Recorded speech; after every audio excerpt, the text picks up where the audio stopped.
திண்டுக்கல் மாவட்டம் வடபருத்தியூர் கிராமத்தை சேர்ந்த கவுண்டப்பனின் மகன் நாட்டுத்துறை கடந்த 15ஆம் தேதி பொங்கல் பண்டிகை நாளில் ஏற்பட்ட சாலை விபத்தில் மோட்டார் சைக்கிள் மோதி அவர் படுகாயமடைந்தார். தீவிர சிகிச்சைக்காக நாட்டுத்துறை கோவை அரசு மருத்துவமனைக்கு கொண்டு வரப்பட்டார்.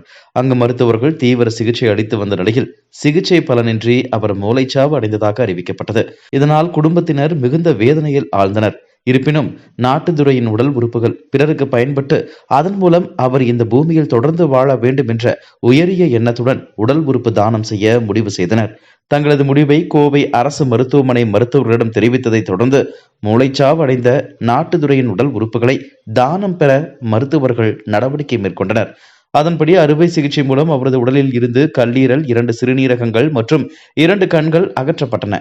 அந்த உடல் உறுப்புகள் கோவையில் உள்ள அரசு மற்றும் தனியார் மருத்துவமனைகளுக்கு எடுத்து செல்லப்பட்டு உடல் உறுப்பு பாதிப்பால் பாதிக்கப்பட்ட நோயாளிகளுக்கு பொருத்தப்பட்டன.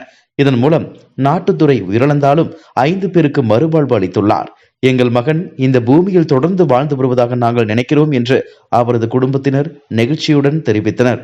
உடல் உறுப்பு தானம் செய்த நாட்டுத்துறையின் உடலுக்கு கோவை அரசு மருத்துவமனை முதல்வர், உள் மருத்துவ அலுவலர் மற்றும் மருத்துவர்கள் அஞ்சலி செலுத்தி மரியாதை செய்தனர்.